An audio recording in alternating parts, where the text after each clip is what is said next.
नमस्कार, मैं major general Nilendra Kumar YouTube channel Lex Consilium foundation की प्लेलिस्ट इनसे मिलिए मैं सुनील भट्ट जी से बात कर रहा हूँ।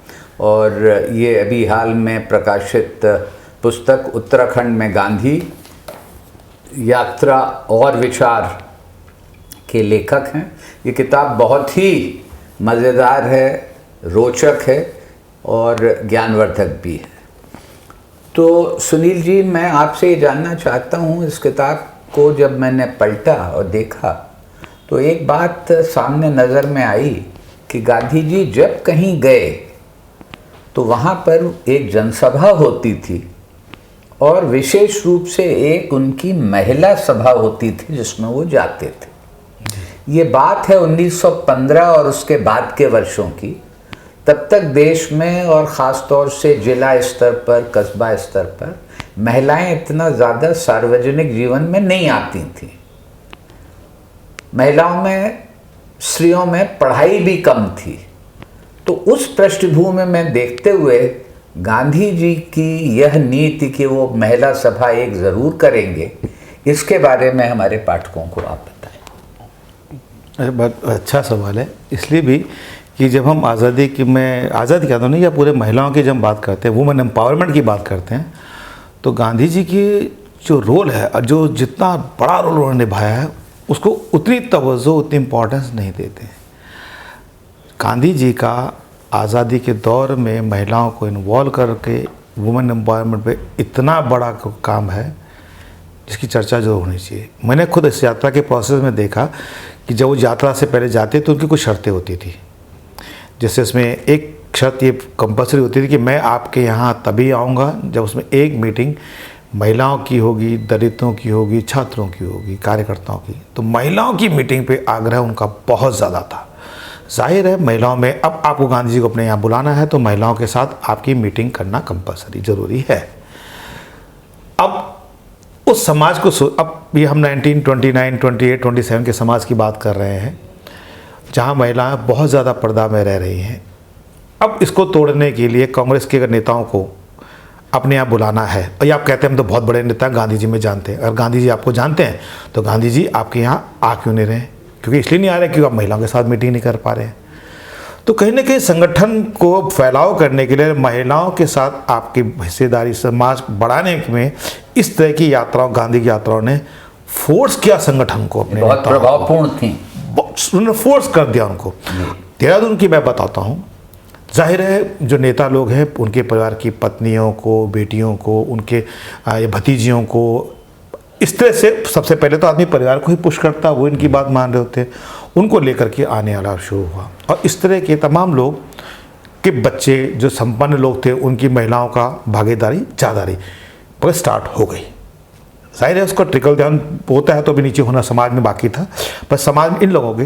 तो जब देहरादून में मीटिंग हुई तो वो बड़ी मज़ेदार मीटिंग उस सेंस में हुई कि महिलाओं ने कहा हम तो अपनी थैली अलग से भेंट करेंगे गांधी जी को, अपनी थैली अलग से भेंट करेंगे, हम पूरे शहर की थैली में महिलाओं की थैली नहीं होनी जा रही। अब महावीर त्यागी की पत्नी शर्मादा त्यागी ने जिम्मेदारी उठाई। अब वहाँ बैरिस्टर गुरु सहन थे, उनकी भाभी जो थी श्रीमती फूलपति चंद, वो दोनों मिलकर के लगे चंदा इकट्ठा करना गांधी जी के लिए। हम औरतों की थैली बड़ी होनी चाहिए, वो जी मर्दों से बड़ी हो जी, इस बात को लेकर के उन्होंने। अब देखिए जो अब गांधी को लेकर जो उत्साह है वो देखिए महिलाओं में। और फिर जब गांधी जी की मीटिंग हुई, महिलाओं की इस हिस्सेदारी का ये आलम था, सुबह से गांव भर से, देहरादून शहर से बैलगाड़ी से औरतें आ रही हैं, ढोलकी लेकर के गाने बजाते हुए करते पूरे। और गांधी जी की सभा जब हुई, इतना शोर था सभा में, इतना शोर था कि उनके साथ के लोग जो हम उनका रिकॉर्ड करते थे मीटिंग्स के मिनट्स, कुछ नहीं लिख पाए। इतनी बड़ी संख्या में आए गांधी जी के पैड छुए, उनको कुछ पैसे वैसे देते चले। गांधी जी का इतने बड़े पैमाने पे टच करना, बता उनको दिलों को छू जाना, ये अद्भुत था अपना आप में। उनकी गांधी जी की जो बात थी, जो वायसराय से वो कर रहे हैं, वो उन महिलाओं को पता नहीं कितनी समझ आती होगी, पर गांधी जी कुछ कर रहे हैं जो हमारे लिए कल बेहतर होने जा रहा है, ये एहसास उनको गांधी जी के प्रेजेंस भर से हो जाता, हो गया थी, ये स्थिति कर पाते थे वो जी। ये गांधी, ये सब हैरान होते थे गांधी। अब महिलाओं को उन्होंने बोला नहीं बुलाओ। अब सोचिए जो एक बार महिला आपके गांव से गांधी जी की सभा में आ गई तो फिर आई मीन वो आपका तो जुड़ गया। आज़ादी मतलब की हालत ये थी, महिला अपना कर उसने कोई ज्वेलरी दान कर दी तो उसको कोई ये नहीं बोलेगा पुरुष की किस क्यों तुमने अपनी ज्वेलरी कहाँ दे दी, मैं गांधी जी को दे करके आ गई। तो फिर कोई सवाल पुरुष भी नहीं करेगा, क्योंकि आपने तो अपने ज्वेलरी गांधी जी को दान कर दी, तो परिवार के पुरुष भी आपसे सवाल नहीं करने जा रहे हैं। नैनीताल में जब हुआ तो वो गांधी तो हैरान थे, 200 उनको जो को गहने वहने सब मिला के नंबर की संख्या में उनको गहने प्राप्त हुआ। गांधी हैरान थे। नैनीताल में सुबह के टाइम बेलवेडियर ग्राउंड में भी थी, इतनी बड़ी संख्या में गहने मिलने, सब हैरान थे। उन्होंने मेंशन किया कि इतनी छोटी सी सभा में इतने गहने मिल जाना बहुत शानदार बात है, बहुत ही आश्चर्य के कार्य था। तो अब वुमेन एम्पावरमेंट में एक चीज़ हम बहुत बोलेंगे, पहले आंदोलन से, दूसरे आंदोलन से, तीसरे आंदोलन की बात करें, 20, 30, 40, मोट 42, इन लगातार गांधी जी का जो लगातार मिलना हो रहा है, यात्राएं की जा रही हैं, और सबके साथ साथ महिलाओं से भी की जा, उससे फ़ायदा ये हुआ कि लगातार औरतें परिवार की चार दीवारी को तोड़ करके बाहर भी निकलने लगी, और ये परमानेंट चेंज होता है। इसलिए हम जब 1930s के आंदोलन में देखते हैं तो स्त्रियों की संख्या कई ज़्यादा हो जाती है भागीदारी में, पिकेटिंग में, शराब के अगेंस्ट में। शराब औरतों को जितना परेशान, पति का, हस्बैंड लोगों का, जेंट्स लोगों का शराब पीना जितना महिलाओं को परेशान करता है, किसी को नहीं पड़ता। शराब बंद आंदोलन में खूब, आज भी हम देखें तो शराब के खिलाफ सबसे जो आंदोलन होते हैं वो महिलाओं के द्वारा चलाए जा रहे होते हैं।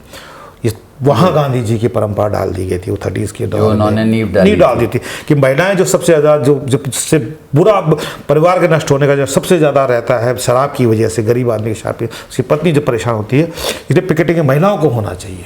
बहुत अच्छा है। और देखते रहिए, ये बातचीत हमारी सुनील जी से जारी रहेगी।